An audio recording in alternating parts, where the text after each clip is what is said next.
c'est compliqué. C'est vrai que c'est compliqué pour un Suisse d'aller en France et c'est compliqué pour un Français de venir en Suisse. Quand on regarde les choses du point de vue de Sirius ou des autres continents, ce qui est autour de Genève est forcément lié à Genève. Deux pays, deux cultures, une frontière et surtout un territoire et une interdépendance qui dépasse les frontières administratives. Une frontière que la FEDRE, la Fondation européenne pour le développement durable des régions, ne veut pas nier mais optimiser au travers d'un programme de sensibilisation et de mise en relation baptisé Grand Genève Léman Mont-Blanc et qui concerne avant tout les acteurs politiques et économiques des deux pays concernés. La vocation de la FEDRE est européenne et elle a eu l'occasion de sensibiliser un certain nombre de régions d'Europe sur le problème de l'économie et du développement durable, et en montrant que le développement durable avait une dimension économique, qu'il pouvait booster l'économie. Ce n'est pas parce qu'on a une vocation européenne qu'on doit ignorer la région dans laquelle nous sommes ancrés, c'est-à-dire celle du Léman au Mont-Blanc, si on prend ce cercle de proximité, mais qui s'impose naturellement.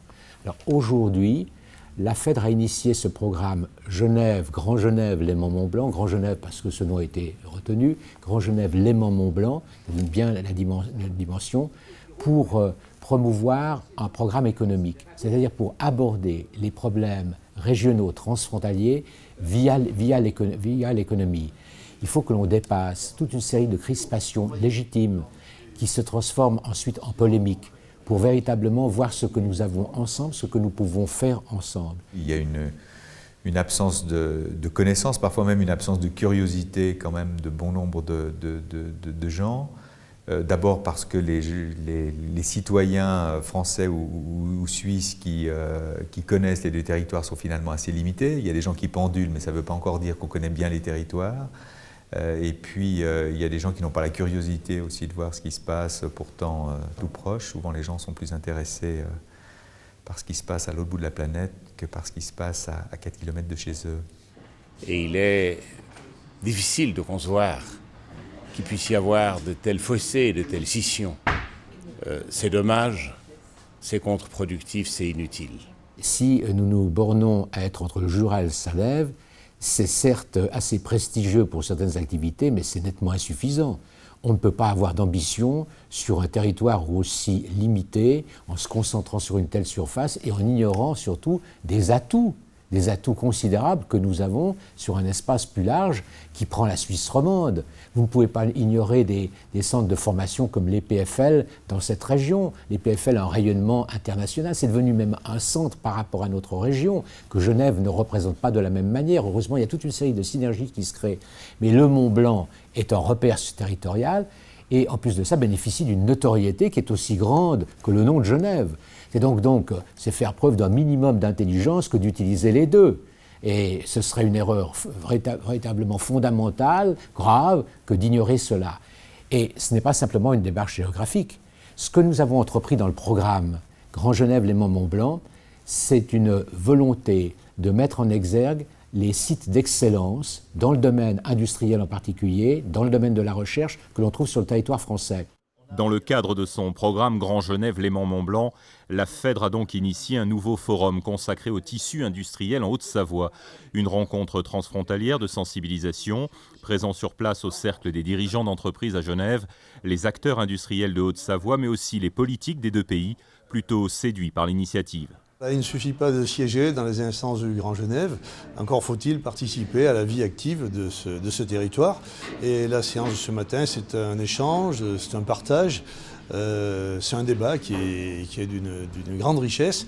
Et les élus politiques et les organisations professionnelles, les chefs d'entreprise ont su échanger superbement et ils nous ont fait découvrir finalement qu'on avait beaucoup de choses à faire ensemble sur ce territoire.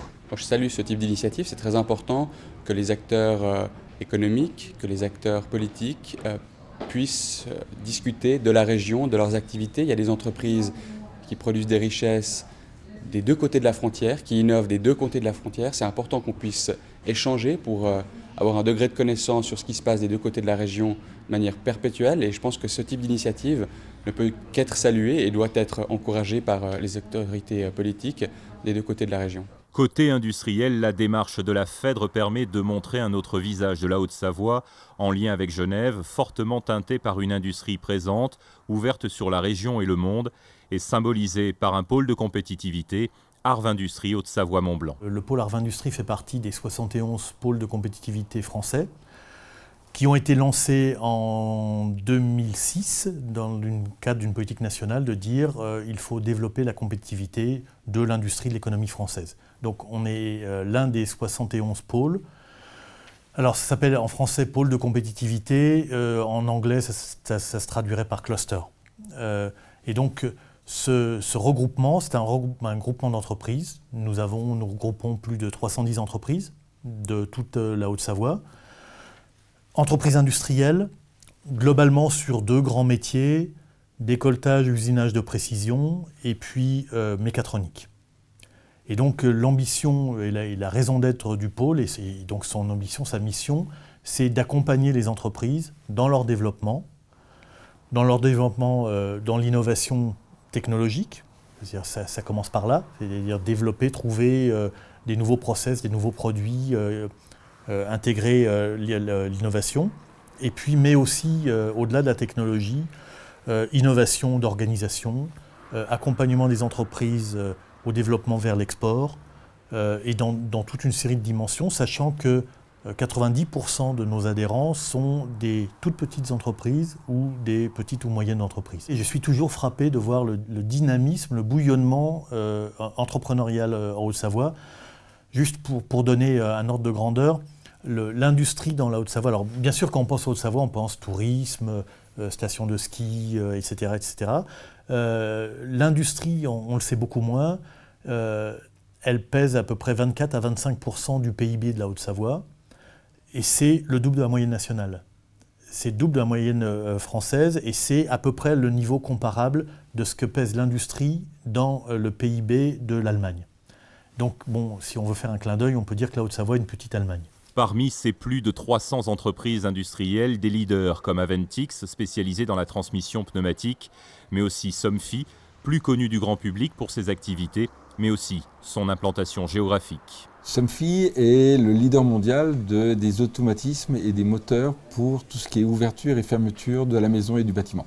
Nous sommes en fait fabricants de moteurs pour tout ce qui est volet roulant et store, pour porte de garage, pour portail, alarme aussi. Et de ces moteurs sont nés des automatismes, et de ces automatismes sont nés des solutions domotiques. Donc en fait, nous travaillons à la fois sur la technologie électromécanique, les moteurs, électronique, tout ce qui est automatisme, et maintenant le numérique à travers la domotique. En termes de chiffre d'affaires, nous réalisons 1 milliard d'euros de chiffre d'affaires sur 70 pays.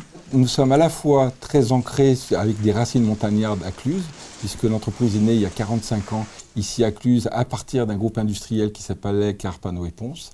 Et derrière, nous avons eu un développement international, en particulier grâce, et c'est une chance, l'appellation même de Somfy, qui veut dire Société d'outillage et de mécanique du Faucigny, qui est le massif alpin qui est juste là. Donc nous avons à la fois un ancrage montagnard très fort, et nous le revendiquons et nous souhaitons le préserver.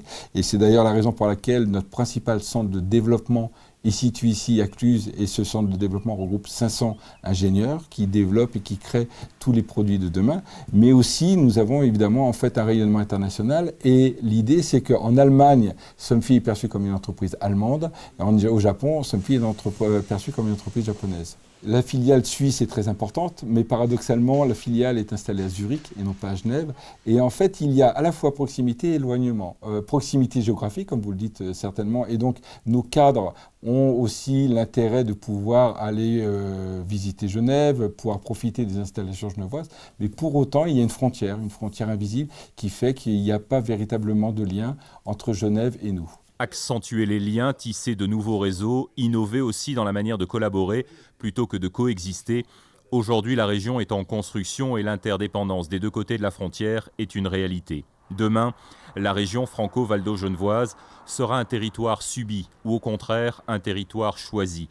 Elle sera façonnée par les politiques, mais aussi et surtout par les acteurs économiques eux-mêmes, français et suisses. Le politique a pour mission de créer un cadre approprié. Et le gouvernement genevois était très clair à ce sujet. Il entend jouer la carte de la région transfrontalière. Il il doit pouvoir, avec ses interlocuteurs français, créer le cadre approprié qui permet de lever le plus d'obstacles possible. C'est compliqué. C'est vrai que c'est compliqué pour un Suisse d'aller en France et c'est compliqué pour un Français de venir en Suisse. Alors les Suisses pensent qu'elle est un peu moins, c'est possible. Mais il faut qu'on travaille dans cette direction-là. Et ça, c'est la mission du politique. Après, ce n'est plus le rôle du politique. Après, c'est le rôle de l'économie privée. C'est elle qui génère véritablement des emplois. On peut avoir des administrations on doit avoir des administrations, l'État doit être performant, l'État doit être fort, mais il ne doit pas être tentaculaire. Alors il y a une impulsion politique obligatoire, mais il faut avoir la modestie de constater qu'en réalité les institutions politiques sont plutôt en retard par rapport aux réalités des citoyens. Les échanges sont quand même importants, les échanges de travail, mais aussi les échanges de loisirs, les échanges même culturels.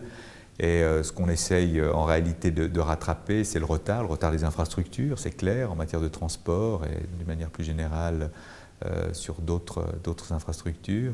Et puis de développer une espèce de projet culturel aussi, parce que c'est fondamentalement des populations qui habitent le même lieu.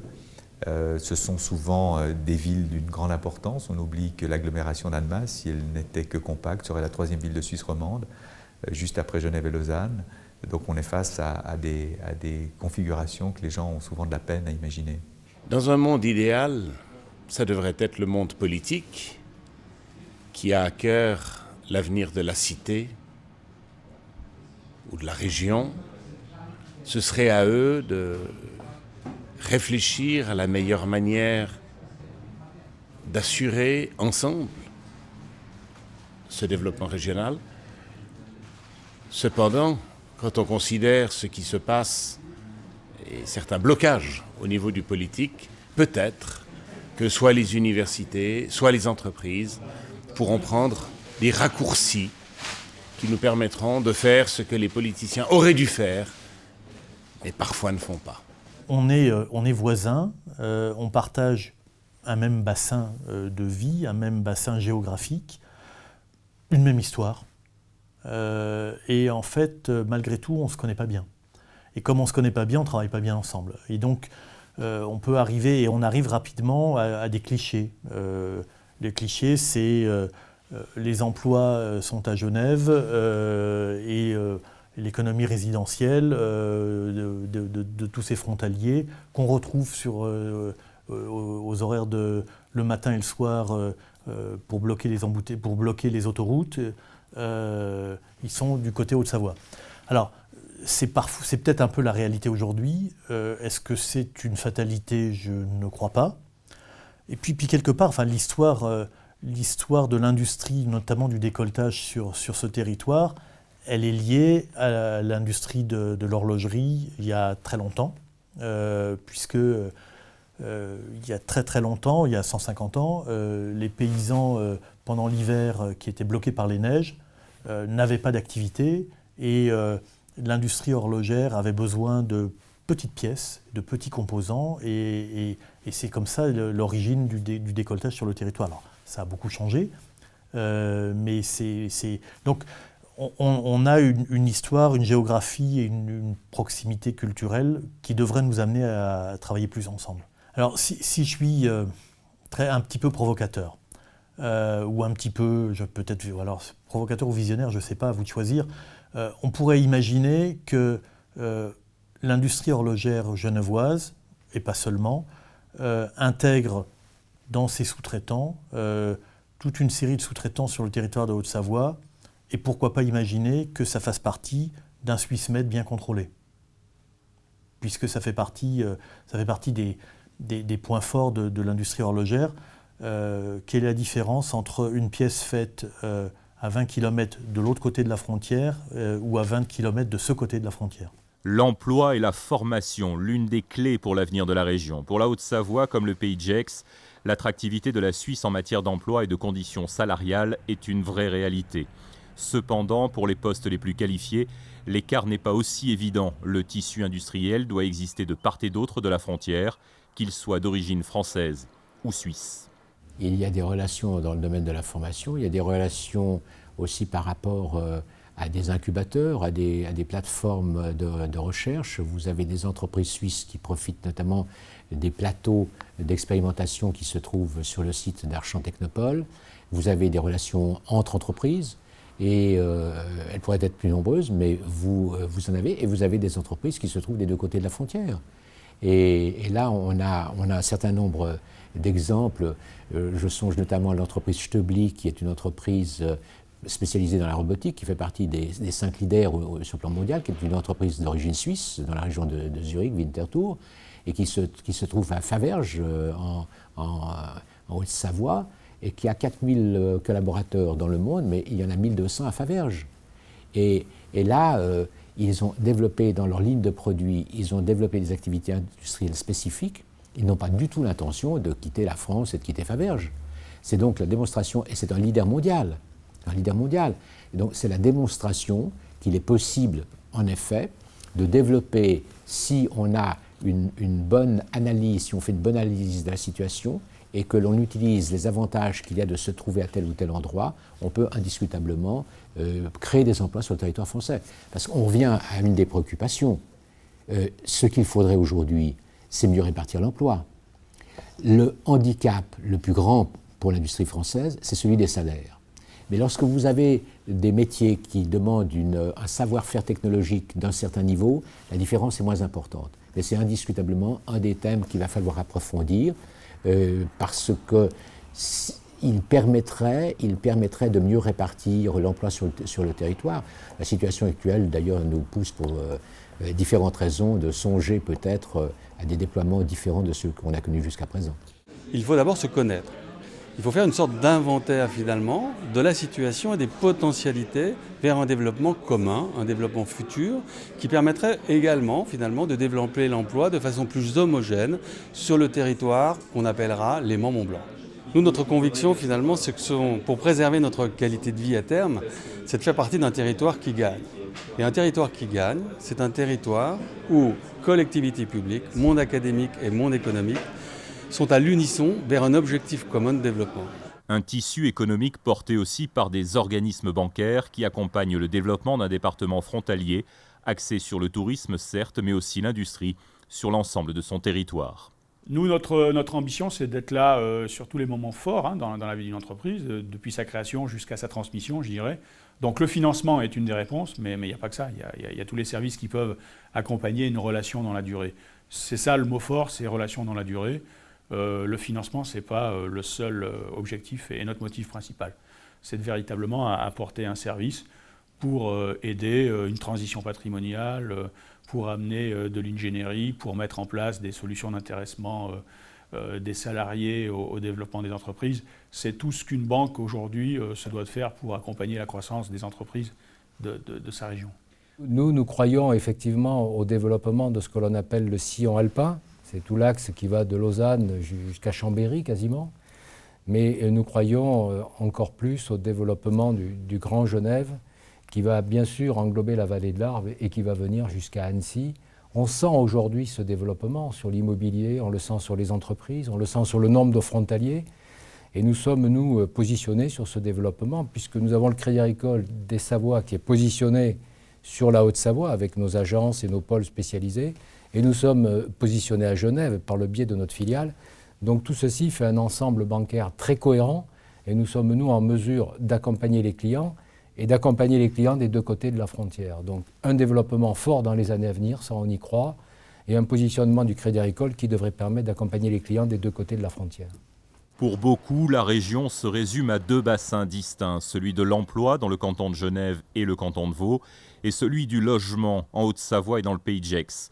Un raccourci dangereux et surtout déséquilibré pour une région qui a justement besoin de mesures, d'équilibre et de développement concerté. Mais dans ce programme du Grand Genève, l'aimant Mont-Blanc, il y a une impulsion qui doit toucher l'emploi et qui touche finalement un projet de société. Et ça, c'est motivant d'être rassemblé pour cela. Et plutôt, il vaut mieux se dire, tiens, comment on va surmonter les obstacles, plutôt que de se dire, tiens, il y a ceci qui nous empêche de faire cela, et on fait le listing de ce qui est négatif sans véritablement exprimer la volonté de pouvoir corriger ces situations pour se projeter sur ce qui est positif. Mais je crois que l'évolution des choses, en somme, il y a des difficultés qui nous obligent à devenir un peu plus intelligents et à avoir de l'imagination pour précisément surmonter les obstacles en question.